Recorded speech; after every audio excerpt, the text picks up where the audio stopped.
Yun good morning sa inyong lahat dyan mga boss Repa. At maulan na naman na panahon, may bagyo, bad weather, at masama rin ang pakiramdam natin ngayon mga boss. Mukhang na overuse na naman tayo sa trabaho.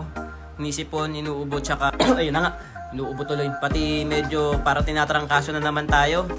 Pero di naman ako nilalagnat. Pero yan, at kailangan na naman talaga nating kumilos-kilos. Kaya may inip ako yan, hindi ako makagawa sa labas dahil may mga tulo rin doon. At naulan, ang lakas ng hangin. So ito yung update dito sa Scooter Boy Garage mga boss Repa. Meron na naman tayong napakaraming produkto ng Premium Liquid Dishwashing, SBK Premium Liquid Dishwashing mga boss. Tapos meron din tayo, kung nandito rin yung sampay ng misis ko sa loob ng bahay, meron din tayong mga sinampay dito mga boss.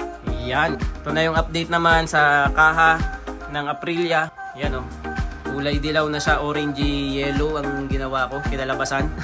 Tapos ito yung tuka.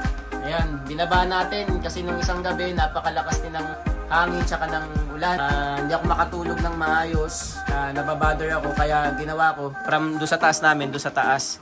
Binaba ko rito nung gabi para lang safe. Tapos ito, para hindi makawala, hindi makapaglakad, nilagay natin dito sa crib na baby namin, yung ibang kaha. Ayan mga boss. Ayan. Tapos meron pa tayo dito. Ayan dito sa tambakan mga boss Repa. So yun lang mga boss, hindi siya perfecto. May sinablay ako rito.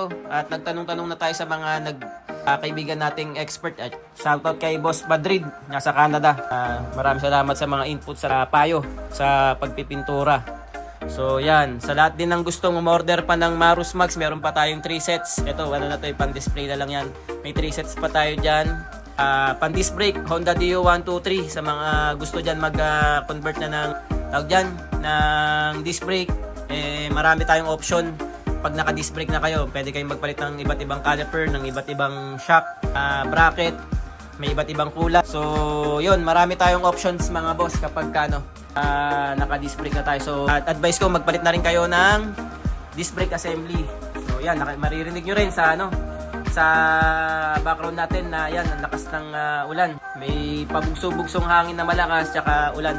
Ito yan, may tulo rin dito mga boss. Wala pa tayong budget talaga. Yan, babagsak na Hindi ko lang alam, parang matutuklap na yan babagsak na. So yun lang mga boss Repa, update. Masama rin yung pakiramdam natin ngayon. Sigsimula to kahapon. Siguro na overuse nga tayo. Kaya kakapintura tsaka kakaliha. Ako lang kasi mag-isa talaga rito mga boss. Buti na lang nandito si Chandy. So yung nagkasikaso sa ibang bagay. Tapos ako nakapokus ako sa motor. Baka mamaya pagka medyo hinihingal na naman ako. Meron pa rito. Ayan Dito pa yung iba nating kaha. Kasi medyo delikado, may mga bata rin. Kaya hindi ko rin maipatong dito sa sahig lang basta-basta o ikalat lang dito yung mga pininturahan natin. Kasi may mga bata nga tayo ritong makukulit. Baka mamaya mapurnada pa. Nakailang ulit na kasi ako dun sa kaha ni Boss E. Ng proseso, nagkakaroon ng ng mga specks, dirt. Hindi natin maiwasan talaga yung cross-contamination na pag nagpipintura. So kailangan isolated at hindi open area pag nagpipintura ka. So may mga proseso, yun ang mahirap. So yan, yun lang yung update natin dito mga boss Repa. At sa lahat na naapektuhan ng bagyo dyan mga boss Repa, tiwala at be strong lang. Keep safe sa inyong lahat dyan mga boss. At sa lahat ng tropa natin, kaibigan, kamag-anak dyan sa Bicol o sa mga tinamaan o tatamaan pa ng bagyo, mag-ingat kayo. Unahin nyo muna yung sarili nyo bago yung mga gamit.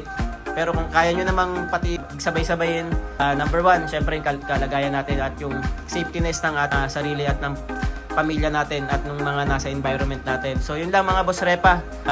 Magandang umaga po sa inyong lahat dyan at keep safe. At sana safe tayong lahat dyan mga boss.